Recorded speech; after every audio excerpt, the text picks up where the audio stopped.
Bismillahirrahmanirrahim. Assalamualaikum warahmatullahi wabarakatuh. Selamat pagi Solih-Soliha. Bagaimana kabarnya hari ini? Insya Allah dalam keadaan sehat dan masih semangat. Oke teman-teman, sebelum memulai kegiatan kita berdoa dulu yuk. Bismillahirrahmanirrahim. Raditu billahi rabba wa bil islami dina wa bi Muhammadin nabiyya wa rasula rabbi zidni ilma warzuqni fahman amin ya rabbal alamin. Oke teman-teman, pasti teman-teman sudah mandi, sudah salat duha, sudah membaca al-masurat dan sudah siap untuk PJJ ya. Nah, kemarin hari Kamis atau Jumat kita sudah memasuki tema baru, yaitu tema 5. Tema 5 ini adalah tema terakhir ya, yang akan kita pelajari di semester pertama atau di semester ganjil. Oke, hari ini kita akan mempelajari bahasa Indonesia. Disimak baik-baik ya videonya. Oh iya, Bu Risma juga ingin mengingatkan untuk teman-teman yang belum mengirimkan tugas yang kemarin diminta ya, yang pertemuan pertama, tolong dikirimkan ya nak, karena itu akan diambil nilai. Kenapa? Karena itu sebagai bahan evaluasi untuk Bu Risma dan Bu Amel, menilai sejauh mana, mengukur sejauh mana teman-teman paham dengan materi yang diberikan. Jadi tolong dikumpulkan ya teman-teman. Begitu juga untuk tugas-tugas yang belum nih, misalnya ada yang belum mengerjakan tugas dari awal masuk nih, atau dari tema-tema 2 gitu, ada yang belum, ada yang kosong masih tugasnya, mohon dilengkapi. Kenapa? Pertama, ini sudah akhir semester ya, sudah di penghujung semester ganjil. Teman-teman belajar tinggal 2 minggu lagi. Bulan Desember sudah EHB, sudah pas ya. Kalau teman-teman tidak mengirimkan tugasnya masih kosong, Bapak Ibu guru yang lain mau memasukkan nilai teman-teman dari mana? Kalau misalnya secara langsung, kita bisa nilai dari latihan-latihan harian. Tapi kalau secara daring kayak gini, teman-teman tidak mengirimkan tugas, jadi mau dinilai dari mana ya? Mohon dikirimkan ke Bapak Ibu guru. Teman-teman dicek terakhir WA Bapak Ibu guru mengirimkannya yang mana. Jangan sampai sudah berjalan EHB, sudah waktunya isi rapot, ternyata nilai yang dikirim Bapak Ibu guru ke wali kelas teman-teman itu kosong karena teman-teman gak ngirim tugas. Jadi wali kelas 4 nih, wali kelas teman-teman bingung ngisinya mau dari mana kalau tugasnya gak ada, kalau tugas gak pernah ngirim, kalau nilainya kosong. Oke teman-teman. Dan juga teman-teman perhatikan ya, di kelas 4 ini nilai rapot dari semester 1 sampai semester 2 itu sebagai salah satu syarat administrasi untuk pendaftaran SMP, mau SMP swasta ataupun negeri. Sekarang dilihat dari kelas 4 nilainya, gak hanya kelas 6 saja.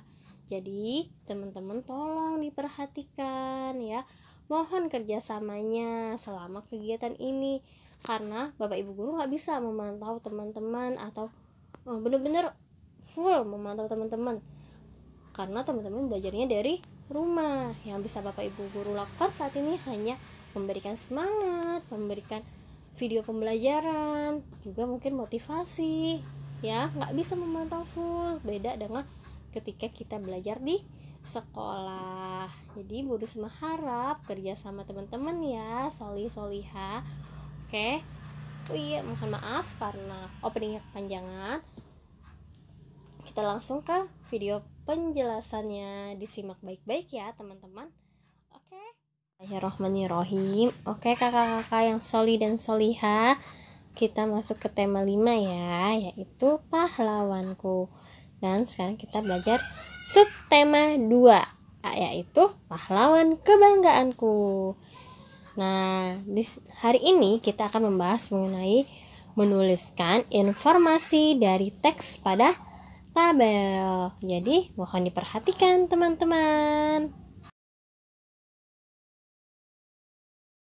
Tuliskan informasi dari teks pada tabel. Informasi merupakan sekumpulan data atau fakta tentang suatu hal.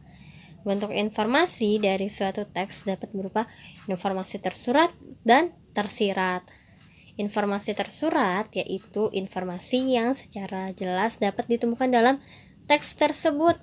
Sedangkan informasi tersirat adalah informasi yang tidak disajikan langsung dalam teks. Oke, jadi paham ya teman-teman, informasi itu apa? Sekumpulan data atau fakta tentang suatu hal. Nah, informasi itu ada yang tersirat, ada juga yang tersurat. Kalau tersurat berarti ada di teks tersebut. Sedangkan kalau tersirat berarti tidak ada. Nah, cara mengetahuinya yaitu kita harus membaca dengan cermat dan teliti. Paham ya, teman-teman? Oke, kita lanjut ya, teman-teman. Setelah menemukan informasi penting di dalam teks, kita dapat membuat catatan singkat mengenai hal pokok yang akan dibicarakan atau mengenai informasi penting apa aja. Nah, agar lebih mudah diingat, catatan tersebut dapat dijadikan dalam bentuk tabel. Tujuannya yaitu untuk memudahkan kita saat menceritakan kembali isi teks yang telah dibaca. Nah, jadi untuk mempermudah bisa dibuat dalam bentuk tabel ya. Kalau teman-teman tidak mau pun tidak apa-apa, namun di subtema 2 ini kita membuatnya dalam bentuk tabel. Oke, teman-teman? Oke, ayo simaklah teks berikut. Jadi di sini ada teks tentang pahlawan dari Indonesia. Oke, Bu Risma bacakan ya teksnya. Tuanku Imam Bonjol memiliki nama lengkap Muhammad Sahab, merupakan salah satu pahlawan Indonesia. Beliau lahir di Pasaman, Sumatera Barat pada tahun 1772 dan wafat di usia 92 tahun, yaitu pada tanggal 8 November 1864. Peto Syarif adalah nama panggilannya ketika remaja.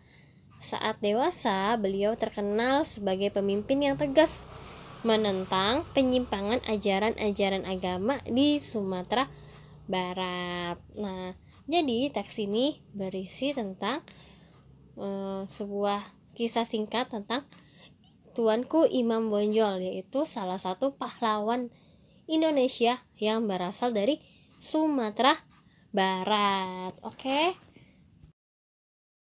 Nah, teman-teman kan tadi sudah dibacakan teksnya.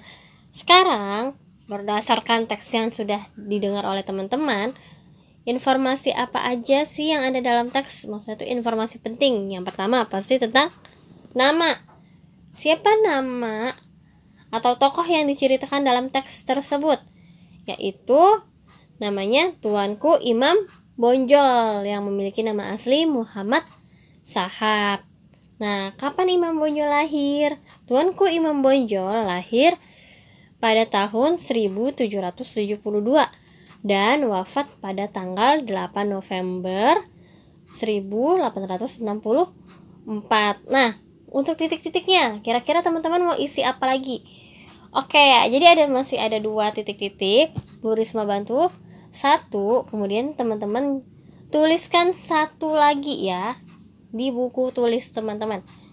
Oke, kalau menurut Bu Risma informasi pentingnya adalah Tuanku Imam Bonjol berasal dari Pasaman, Sumatera Barat. Nah, berarti titik-titik yang nomor 4 ini informasi penting yang keempat teman-teman tuliskan di buku tulis teman-teman. Oke. Jadi teman-teman bisa baca teks yang tadi, kemudian teman-teman tuliskan ya.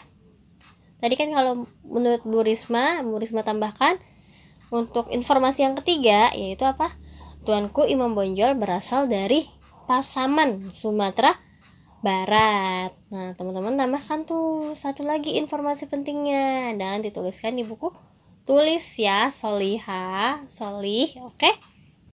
Berdasarkan teks tersebut, kita dapat mengetahui informasi lebih lanjut dengan membuat tabel seperti di bawah ini. Teman-teman bisa perhatikan tabelnya ya, jadi kalau itu bisa di pause dulu. Oke, yang pertama, di tabel yang sebelah kiri, apa yang kamu ketahui tentang Tuanku Imam Bonjol? Nah, tadi kita sudah mengetahui siapa? Namanya, nama lengkapnya Tuanku Imam Bonjol adalah Muhammad Shahab. Terus tanggal lahir Tuanku Imam Bonjol, yaitu kapan?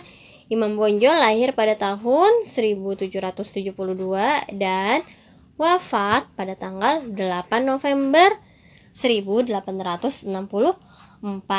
Nah, yang ketiga apa tadi? Iya, boleh. Tuanku Imam Bonjol berasal dari Pasaman, Sumatera Barat. Terus yang keempat, bisa yang tadi teman-teman tulis di buku tulis, dituliskan di dalam bentuk tabel. Oke. Selanjutnya yang ada di sebelah kanan Bu Risma, tabel yang sebelah kanan yaitu bukan tabel ya, kolom yang di sebelah kanan yaitu apa yang ingin kamu ketahui lebih lanjut. Jadi teman-teman tuh pengen tahu lebih dalam lagi tentang Tuanku Imam Bonjol. Misalnya teman-teman bisa dituliskan apa? Misalnya siapa nama orang tua dari Tuanku Imam Bonjol? Atau juga teman-teman ada yang mau tahu di mana sih sekolahnya Tuanku Imam Bonjol? Berarti kita tuliskan bagaimana latar belakang pendidikan Tuanku Imam Bonjol. Oke, itu sudah. Terus kalau Bu Risma mau tahu ini, di mana Tuanku Imam Bonjol dimakamkan? Itu bisa di pertanyaan atau di baris ke-3. Nah, untuk baris ke-4 dan ke-5 teman-teman tulis sendiri ya. Jadi teman-teman bisa membuat tabel ini ya, melengkapi tabel tersebut. Oke, Solihah, paham ya teman-teman? Jadi untuk yang di slide ini teman-teman melengkapi tabel tersebut. Minimal teman-teman cari satu-satu ya. Satu hal yang ingin diketahui lebih dalam, satu lagi informasi yang didapat menurut teman-teman. Oke, paham ya kakak-kakak? Teman-teman, thank you for today. Terima kasih untuk hari ini. Terima kasih teman-teman yang telah menyimak video pembelajaran dengan teliti, dengan sebenar-benarnya, dengan sungguh-sungguh. Semoga apa yang Bu Risma sampaikan dapat diterima oleh teman-teman dan teman-teman dapat memahaminya dengan baik. Oke, Bu Risma ingatkan lagi untuk teman-teman, kita sudah berada di penghujung semester ganjil. Jadi dimohon kerjasamanya teman-teman yang belum mengirimkan tugas ya, yang tugasnya masih banyak yang bolong. Teman-teman mohon hubungin Bapak Ibu gurunya, ataupun yang belum formatif teman-teman hubungin Bapak Ibu gurunya ya, karena sebentar lagi akan memasuki bulan Desember, yaitu dimana sudah tidak ada lagi kegiatan belajar. Jadi di bulan Desember hanya ada EHB ya teman-teman, dan pengambilan raport. Jadi mohon kerjasamanya dari teman-teman kelas 4 ya. Kan teman-teman sudah besar, sudah ada di level tinggi, berarti sudah mandiri, sudah bisa disiplin. Oke, karena kakak-kakak kelas teman-teman yang sekarang di kelas 4 yang sekarang di kelas 5, kelas 6 itu selalu disiplin. Jadi kalau kayak ada tugas atau ada nilai-nilai yang belum, mereka yang menanyakan ke gurunya, atau bisa juga saat gurunya menginfokan mereka langsung mengerjakan. Jadi kelas 4 yang ini jangan kalah sama kakak-kakak kelas 5 dan kelas 6. Oke, Bu Risma percaya pasti teman-teman semakin disiplin, semakin bertanggung jawab, dan pastinya semakin mandiri. Oke, solihah, kurang lebihnya mohon maaf. Wassalamualaikum warahmatullahi wabarakatuh. Oh iya teman-teman, untuk tugasnya hari ini nanti diinfokan di grup PJJ. Jadi dibaca baik-baik ya broadcast yang dikirimkan oleh Bu Risma ataupun Bu Amel. Oke, see you. Sampai jumpa di pertemuan selanjutnya.